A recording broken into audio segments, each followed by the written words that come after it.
Nous vous invitons à vous abonner si ce n'est pas encore fait, à activer la cloche pour être au courant de nos prochaines vidéos, à nous suivre sur nos réseaux Facebook, Instagram, adventiste.mq. Bon visionnage et prenez soin de vous.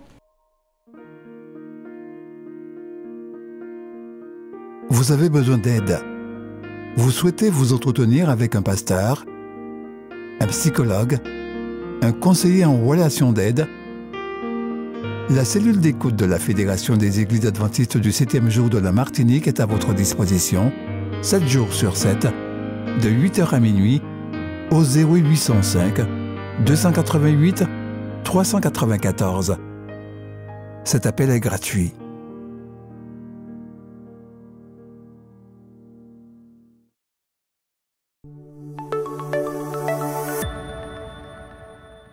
Sammy était assis sur son lit, contemplant le magnifique crépuscule de l'Alaska. Soudain, il entendit des coups violents frapper à la porte, annonçant l'arrivée des amis de ses parents complètement saouls. Tandis que le bruit provenant de la pièce voisine allait en s'amplifiant, révélant la confusion qui y régnait, Sammy sentit son cœur battre de peur. Des chaises raclaient le sol, des poings s'abattaient sur les têtes, et Sammy ne put plus supporter ce bruit. Mais un souffle de courage s'empara de lui. « Non, pas ce soir !» pensa Sammy. « Je sors d'ici !» Il saisit rapidement sa veste et ses bottes et traversa la foule, décidé à échapper à ce chaos. L'air froid lui piquait les joues tandis qu'il descendait le chemin de terre. Sammy se demandait où aller. Il aperçut alors une maison dont le porche était allumé. C'est là qu'habitaient les nouveaux ouvriers bibliques. Il avait entendu dire que ce couple ouvrait ses portes aux enfants pour qu'ils jouent à des jeux et écoutent des histoires bibliques. Le bruit de rires d'enfants flottait dans l'air. D'abord, il hésita, ne sachant s'il devait s'arrêter là ou continuer son chemin. Mais rassemblant son courage, il frappa à la porte, prêt à s'enfuir si c'était nécessaire. Une dame souriante lui ouvrit la porte et l'invita à entrer. Il s'assit sur une couverture près d'un autre garçon et écouta raconter l'histoire des mages. Tout en écoutant, il se rendit compte qu'il y avait là un style de vie différent dont il n'avait rien à craindre. Il se rendit compte que, tout comme les mages avaient suivi l'étoile brillante et retrouvé le Messie, lui aussi avait suivi la lumière brillante du porche et trouvé un lieu sûr pour les enfants. Les habitants de l'Alaska ont des taux d'abus, de drogue et de l'alcool et de suicide les plus élevés des États-Unis. Sammy n'est qu'un des nombreux jeunes dont la vie a été transformée par le ministère d'ouvriers bibliques posté dans les villages éloignés de l'Alaska arctique, qu'on ne peut atteindre ni par la route ni par ferry. Qu'est-ce que votre offrande de promesse a à faire avec Sammy et la mission arctique ? Eh bien, l'offrande de promesse est une offrande apportée régulièrement à Dieu, en même temps que la dîme, comme pourcentage déterminé de tout revenu ou augmentation de revenus que nous recevons de sa main. Si elle est répartie, comme le suggère le plan des offrandes combinées, votre offrande de promesse sert à soutenir financièrement des missionnaires et des projets missionnaires tels que ceux qui sont réalisés par la mission arctique de l'Église adventiste du 7e jour. Ensemble, nous pouvons faire plus, mieux et aller plus loin et plus vite. Puissions-nous mettre nos désirs à la dernière place et Dieu à la première.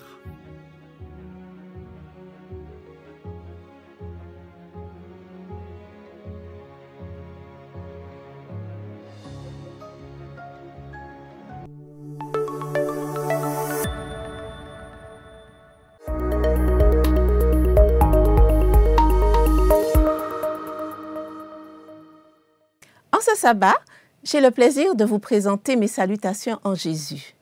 Plusieurs ont été témoins de la réaction d'un enfant qui, après un épisode effrayant, s'écrie « même pas peur », alors que de toute évidence, il est encore sous le coup de sa vive émotion.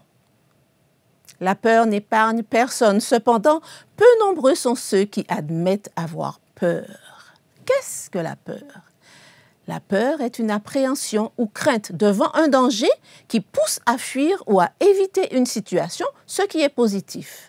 La peur est aussi un sentiment d'angoisse, éprouvé en présence ou à la pensée d'un danger réel ou supposé. Retenez cette notion, réel ou supposée. Quand on observe et analyse le comportement humain, il est inévitable de se rendre compte que nos actes réalisés ou manqués sont causés par la peur. Si l'on y pense vraiment, on réalisera que la peur gouverne le monde et est à l'origine de bien des dérives. Par exemple, et de manière basique, on ment par crainte d'être découvert. On vole par crainte de manquer et les exemples pourraient se multiplier. S'il est certain que la peur remplit les individus, il n'est pas moins vrai que les pays, les gouvernements et les institutions ne sont pas épargnés. Les grands drames de ce monde, les guerres, les pillages, les génocides, le racisme, l'apartheid, la Shoah et j'en passe, trouvent leur source dans la peur, peur de l'autre, peur de l'inconnu, peur de l'avenir. La peur est générale et ses effets multiples. Elle s'attache à l'humain, qui la communique furieusement à son environnement, qu'il détruit. Les animaux même ne sont pas épargnés. Et si le tableau n'était pas assez sombre, les effets de la peur sont terribles sur la santé. Les organes eux-mêmes sont affectés, le cœur s'emballe, sujet à des palpitations, le système digestif s'entrave ou se libère brusquement, la sueur nous couvre, les pensées s'emballent, se mélangent ou s'évanouissent. Le plus grave est cette peur permanente dans laquelle nous vivons. Elle nous détruit mentalement et physiquement, sinon moralement. Proverbe 12, verset 25 dit « L'inquiétude dans le cœur de l'homme, de l'humain, l'abat. » Le stress, un euphémisme tendance, est la cause première de nombreuses maladies, puisque la peur affaiblit considérablement le système immunitaire, favorisant ainsi l'apparition de pathologies diverses. Souvent, celles-ci deviennent chroniques puisque le facteur favorisant, le stress, est permanent. La peur affecte le corps, la peur affecte aussi l'esprit. Le stress, qui dans un état ponctuel et passager est une forme de protection de l'individu, l'amenant à une poussée d'adrénaline pour réagir dans l'urgence face à une menace, quand il perdure, il se transforme en angoisse, en phobie qui attaque la psyché et le fonctionnement du cerveau humain.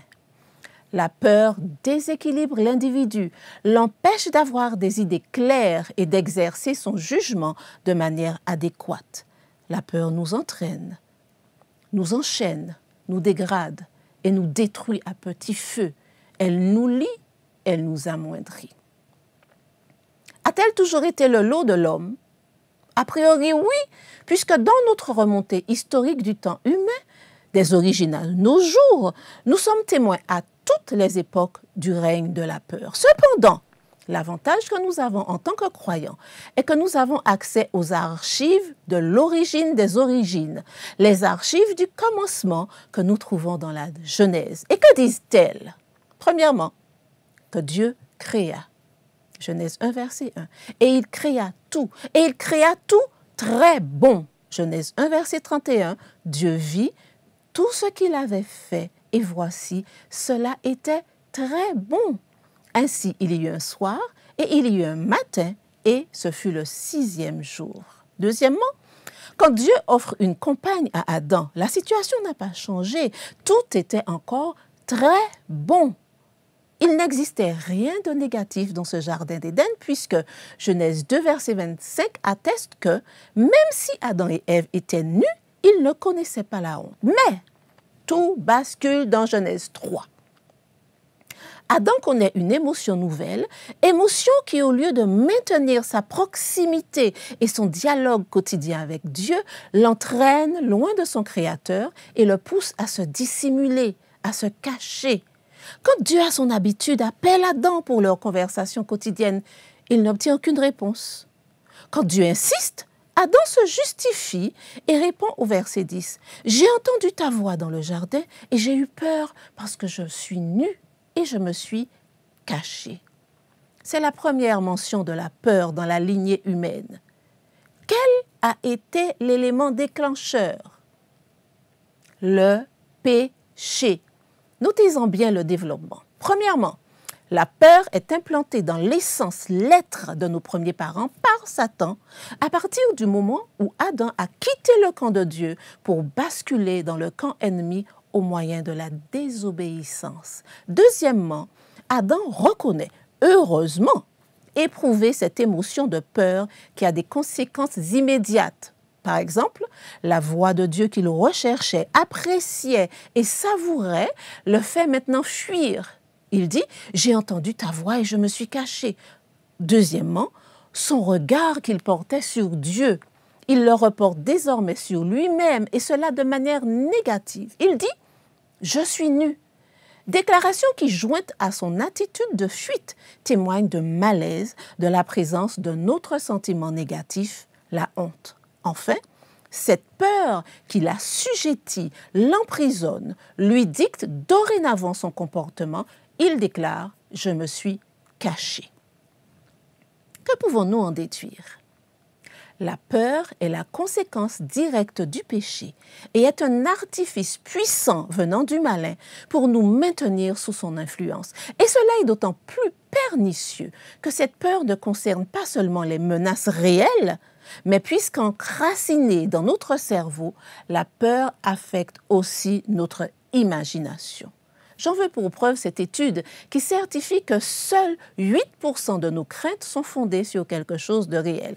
En conséquence, 92% de nos peurs trouvent leur source dans notre imagination. Cela signifie que, en majorité, nous créons nos propres peurs. Vous avez très probablement eu cette expérience d'appréhender un rendez-vous important à vos yeux, d'y penser avec angoisse, d'imaginer que ce sera la catastrophe. Vous êtes dans un état pitoyable par rapport à l'idée négative que vous vous faites de l'événement pour réaliser après coup que cela s'est parfaitement bien déroulé. Poursuivons notre réflexion. Nous avons défini la peur d'un point de vue humain avec ses conséquences sur le physique, le mental et le relationnel. Cependant, notre référence étant la parole de Dieu, quelle serait la définition de la Bible? Pour la découvrir, considérons un extrait de la vie de Pierre. Matthieu 14, versets 24 à 31. La barque, déjà au milieu de la mer, était battue par les flots, car le vent était contraire. À la 4e veille de la nuit, Jésus alla vers eux, marchant sur la mer. Quand les disciples virent marcher sur la mer, ils furent troublés et dirent « C'est un fantôme !» Et dans leur frayeur, ils poussèrent de grands cris. Jésus leur dit aussitôt « Rassurez-vous, c'est moi, n'ayez pas peur. » Pierre lui répondit « Seigneur, si c'est toi, ordonne que j'aille vers toi sur les eaux. » Et il dit « Viens. » Pierre sortit de la barque et marcha sur les eaux pour aller vers Jésus. Mais, voyant que le vent était fort, il eut peur. Et comme il commençait à s'enfoncer, il s'écria « Seigneur, sauve-moi !» Aussitôt, Jésus étendit la main, le saisit et lui dit « Homme de peu de foi, pourquoi as-tu douté ?» Notez la différence d'appréciation de la situation entre l'écrivain humain et Jésus dont les paroles sont citées. L'écrivain humain, même inspiré, écrit que Pierre, voyant que le vent était fort, eut peur. Les autres mots de la même veine utilisés d'un point de vue humain sont dans le texte « troublé »,« frayeur ». Nous savons que dans la rédaction, il n'est pas bien vu de faire des répétitions. Cela peut témoigner d'une forme de pauvreté lexicale. S'il ne s'agissait que de vocabulaire, il suffisait que Jésus parle d'épouvante, d'effroi, de terreur, de panique, d'alarme. Il avait le choix. Cependant, le terme utilisé par Jésus est d'une importance capitale.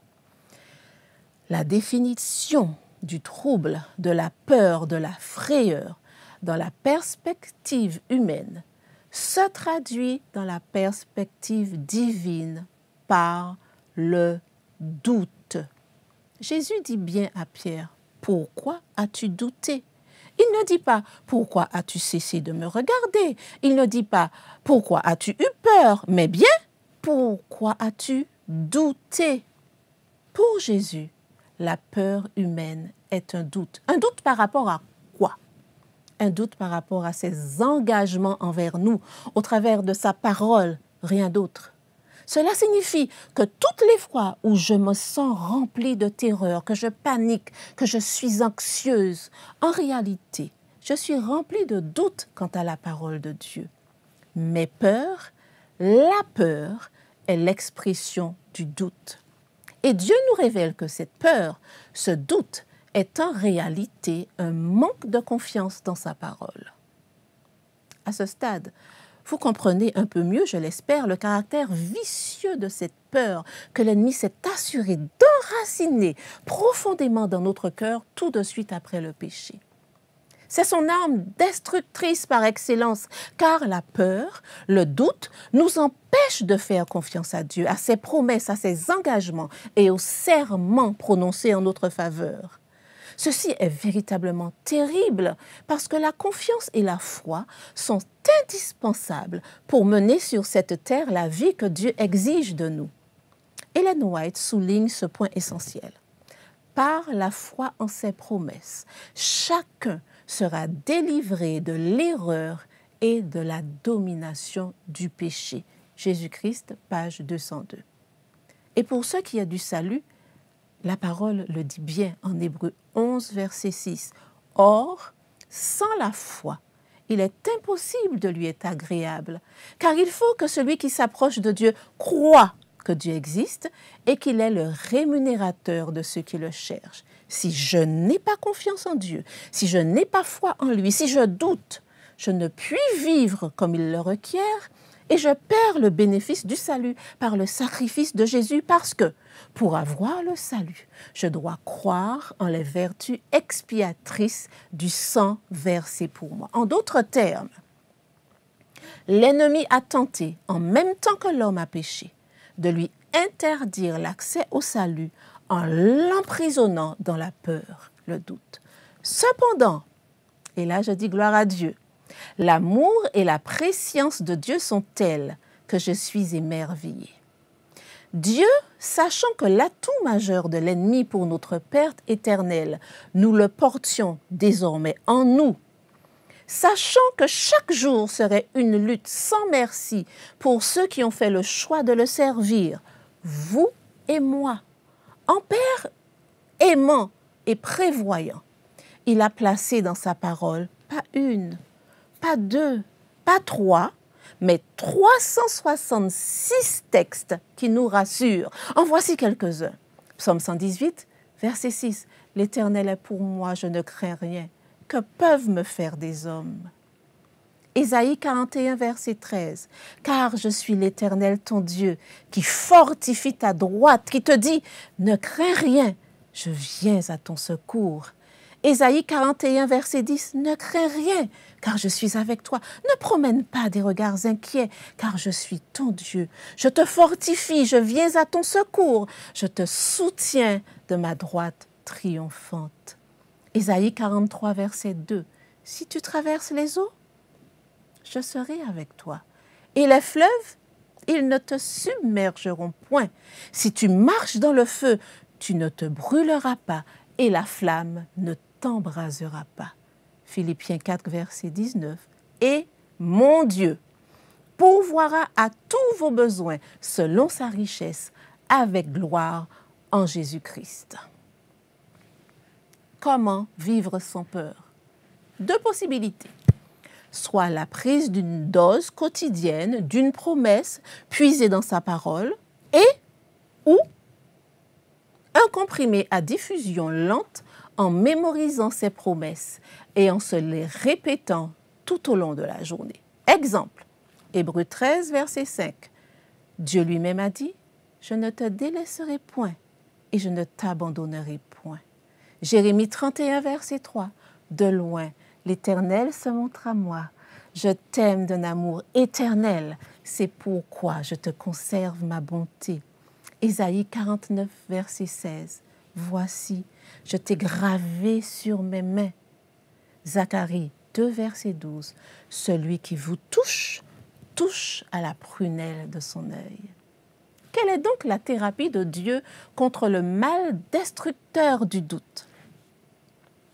La confiance. Croire que cette parole qu'il a prononcée est un engagement qui s'accomplit, c'est-à-dire devient réalité à l'instant où je me l'approprie et que j'y crois. Pourtant, l'inspiration déclare dans le livre Jésus-Christ, page 322, 1. beaucoup de ceux qui se disent ses disciples ont un cœur anxieux et troublé. C'est qu'ils n'osent pas se confier entièrement à Dieu, ils ne se soumettent pas entièrement à lui. Alors, allons-nous enfin prendre le risque de croire ce que Dieu nous dit? C'est tout bénéfice, car chacun des mots qu'il prononce à notre endroit, bien que conditionnel, est un serment pour celui qui se soumet à sa volonté. La procédure que propose le sage est, Proverbe 3, verset 5, « Mets ta confiance en l'Éternel de tout ton cœur et ne te repose pas sur ta propre intelligence. » Mettre sa confiance en l'Éternel consiste aussi à faire ce qu'il dit, à lui obéir. Jean 15, verset 10, « Si vous gardez mes commandements, vous demeurerez dans mon amour, de même que j'ai gardé les commandements de mon Père et que je demeure dans son amour. » Pour terminer, même si la peur affecte tout notre être, tant personnellement que dans notre relation à l'autre, elle ne peut nous enlever la vie éternelle, car Dieu a prévu la solution, lui faire confiance, nous soumettant à lui et inscrivant dans notre esprit chaque jour ses promesses rassurantes. Quelle place plus sécurisante que l'amour du Père? Quelle paix plus grande que celle qu'il donne en Jésus? Quelle présence plus rassurante que celle du Saint-Esprit? Dorénavant, nous bannissons la peur, le doute de notre vie, pour les remplacer par la confiance et l'obéissance. Prions. Seigneur, nous te remercions parce que tu es bon, tu es merveilleux, tu as tout prévu pour tes enfants et nous te disons merci. Dorénavant, Père éternel, nous te demandons d'enlever de notre cœur toute trace de crainte, de peur et de doute et de les remplacer en abondance par la confiance, la foi, celle qui nous amènera jusqu'à l'éternité. Au nom de Jésus. Amen.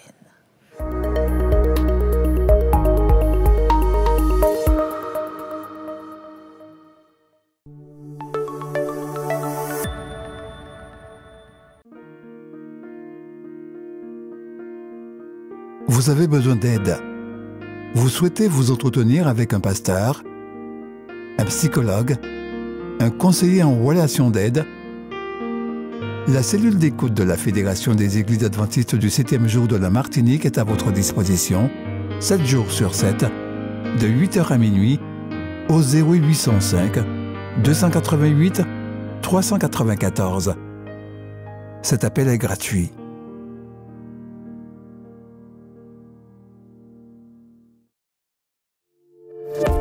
N'oubliez pas de vous abonner si ce n'est pas encore fait, de liker et de partager avec vos amis si cela vous a plu. À bientôt pour une prochaine vidéo.